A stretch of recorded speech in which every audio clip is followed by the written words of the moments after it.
السلام عليكم ورحمة الله. أهلا بكم حبايبي في قناتي مطبخ إيمان. النهاردة هنشوي مع بعض سمكة المرجانة، وفي أماكن تانية بيسموها سمكة السواردية. النهاردة هنشويها مع بعض بطريقة بسيطة، تقدري ان انتي من خلال الطريقة اللي احنا هنشوي بيها السمك النهاردة تشوي بيها جميع أنواع السمك. طريقة بسيطة جدا وموفرة للغاز وسهلة ومش متعبة خالص. وكمان هنعمل مع بعض الدقة بطريقة بسيطة جدا. وخلي بالكم دايما يا امارات، لما تيجوا تغسلوا السمك لازم تخلي المية تضرب في النغشيش بالشكل اللي قدامك ده، عشان تضمني نظافة السمكة اي نوع سمك بقى انتي هتستخدميه. ودلوقتي بعد ما غسلنا السمك كده اللي موجود معانا، هنجيب بقى شوية من الردة عشان نلف بيها السمك. اهو زي ما انت شايفة كده انا بغلف السمك بالردة، وبعد كده هرصه على الصاجة. معايا هنا صاجة كبيرة كده مخليها لشوية السمك.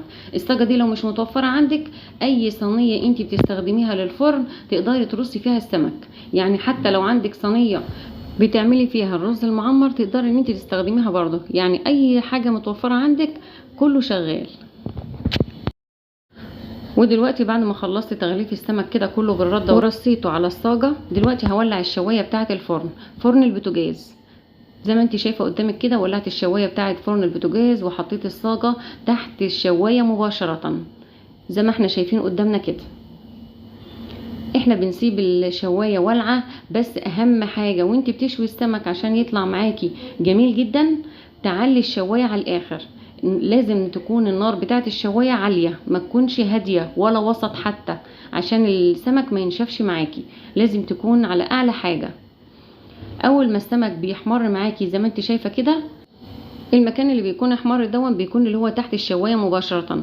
طبعا انت بتقدري تتحكمي في الاحمرار، اذا كنت عايزاه يحمر قوي او وسط، يعني الدرجه اللي انت عايزاها انت بتتحكمي فيها. بعد كده بتلفي الصاجه او بتلفي الصينيه بتدوريها، وتخلي الناحيه اللي اتشوت ناحيه بره، والناحيه اللي لسه ما اتشوتش بتنزليها تحت الشوايه. كده تمام لحد دلوقتي. هنسيب الجزء ده يتشوى بقى كده ويحمر على ما نجهز الدقه معانا. جايبه هنا طبق غويط كده وهجهز فيه الدقه. معايا هنا معلقه كبيره من الدقه. الدقه دي عباره عن فلفل على شطه على توم على ملح مدقوقين كده مع بعض. هاخد منهم معلقتين 2 كبار، وبعد كده هضيف عليهم معلقه كبيره من الملح، وهنزل عليهم بعصره ليمونه كبيره.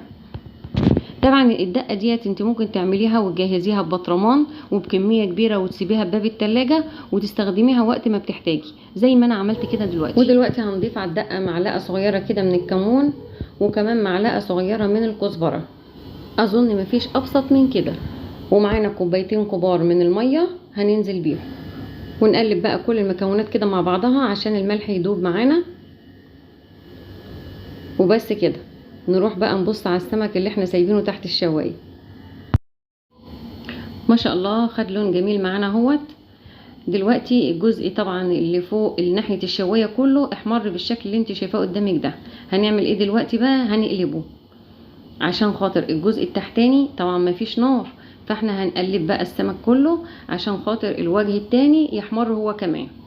وهتيجي تبصي هتلاقيه بيتقلب معاكي بسهوله، لان طبعا مفيش نار تحت فهيتقلب معاكي بكل سهوله. ويا ريت يا امارات السمك ما يخليناش ننسى ننزل نحط اللايك فضلا وليس امرا، واتمنى اللي يشوفنا لاول مره ينورنا بالاشتراك. ودلوقتي بعد ما قلبنا السمك بنسيبه بقى لحد ما يحمر، وكل ما يحمر بنلف الصاجه او الصينيه، يعني الحاجه اللي بتكوني مستخدماها. ودلوقتي بعد السمك ما اتشوى معايا هنا طبق غويط هحط عليه مصفى، وطبعا معانا الطبق التاني فيه الدقه اللي عملناها مع بعض.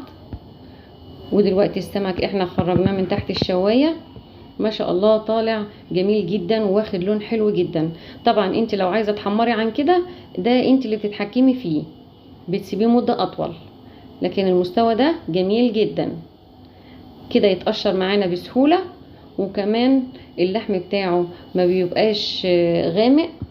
فما شاء الله على الطريقه اللي احنا بنشوي بيها دي، بصراحه جميله جدا وبتسهل عليكي كتير ان انت تشوي السمك في البيت، واوفر من انك تروحي تشويه بره وتدفعي عليه مبلغ وقدره، خاصه ان الانابيب دلوقتي اصبحت غاليه.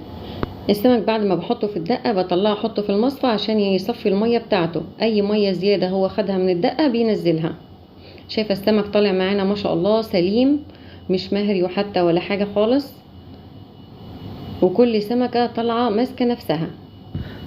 وبصي كمان يا قمراية عشان تتأكدي ان السمك طالع مشوي والنتيجة بتاعته مضمونة 100%. بصي انا اقطعلك حتة كمان كده من عند الراس، فتحة السمكة كده من عند الراس اهو. شايفة السمكة بيضة خالص معانا ازاي؟ يعني السمك مستوي بدرجة 100%، وطالع اللحم بتاعه ابيض.